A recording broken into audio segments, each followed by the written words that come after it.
Hello guys and welcome to a new video. As you can probably see, something has changed. I'm currently in the process of creating a permanent video corner here in the new workshop to make videos more frequently again, as it's supposed to be. With that being said, for today I like to go on with the drum pedal 102 I've started a few weeks ago. In the first part I talked about the footboard, the length, the geometry of the footboard, and so on. Today I want to move a little bit upwards to talk about the whole spring section.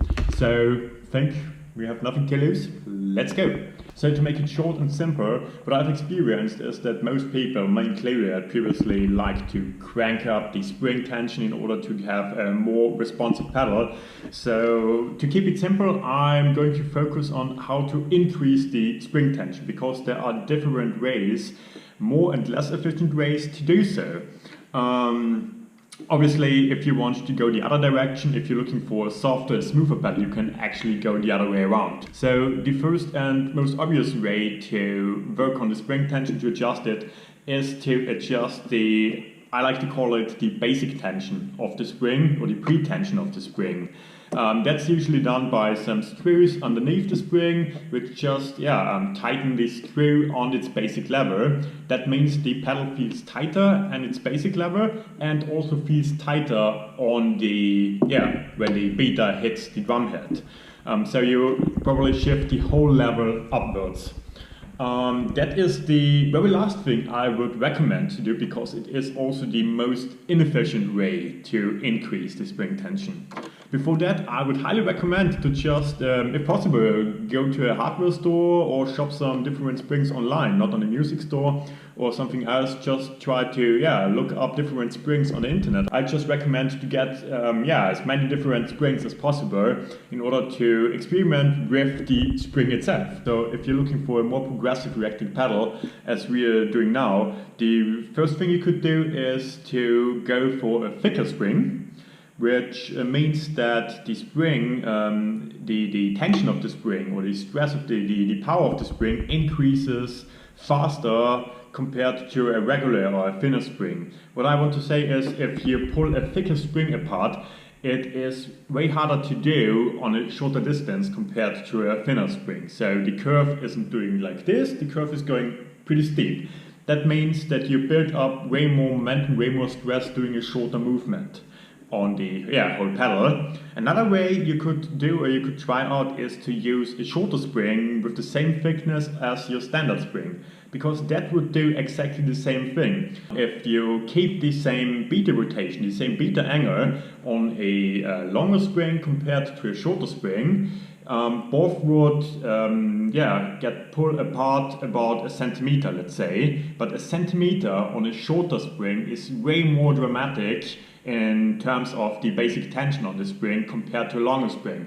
To make it pretty extreme, if you pull a 2 centimeter long spring apart for another centimeter, it means 3 centimeters in total. So the whole spring tension of the pedal has increased about 50%.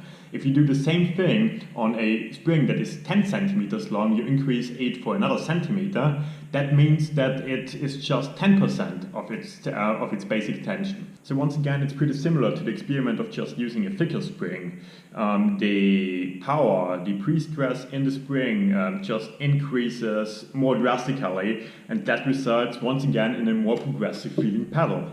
So before increasing the basic tension over here, try out some different springs, some thicker springs, some longer springs, some shorter springs, some thicker and longer springs, some softer and shorter springs, some thicker, shorter springs, and so on.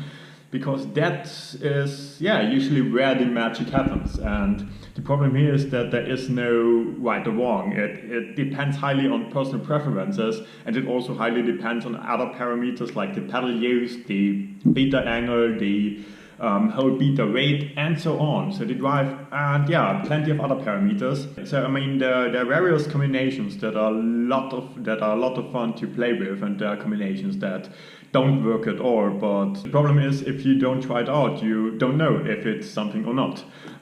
The last thing that makes an adjustment possible is something that is not possible to do on a daily basis. It requires some additional parts. So it's a little disclaimer that's probably some self-promoting stuff, because it is all located in this spring block, in this top block over here. In detail, what I want to talk about is the distance between the main axis and the pivot point of the spring. So in detail, we are going to talk about this radius and the whole movement. What I've experienced and what I've mentioned in the past with the Darwin and other things is that on most pedal, I had the intention that this distance is too narrow. What that means is that the whole spring is traveling on a quite short radius. That results in steep basic tension, but during the movement there's not that much else going on. So you're probably, during the movement, you're increasing the whole spring by another 5 millimeters to 6 millimeters. What I've done with the Darwins, and later on with some spring geometry upgrades for Per, for Tama and for Axis, is that I've increased this distance, which has allowed the spring to travel on a larger radius. That has allowed the spring to build up way more momentum to within the same movement of the beta. So as simple as it is, once again, this larger radius also increases the progressiveness of the pedal.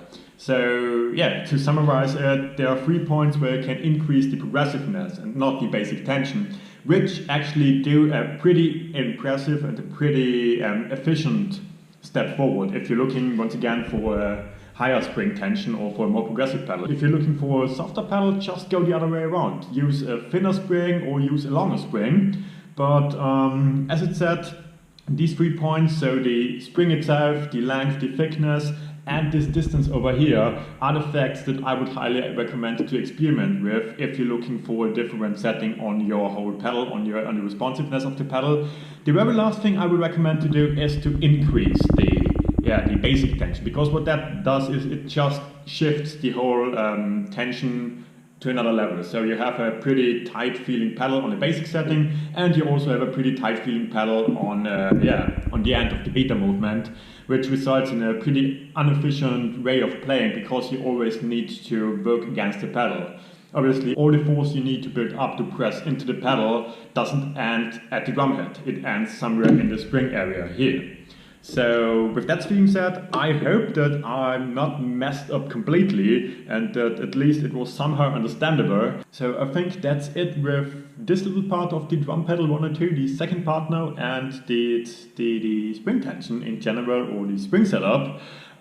If you have any questions, feel free to comment or write me an email. It's usually the best way to reach me. With that being said, have a nice day and see you soon. Cheers! I had a good time. They had a good time. Everyone had a good time. It was awesome. It was all good. It was so much fun.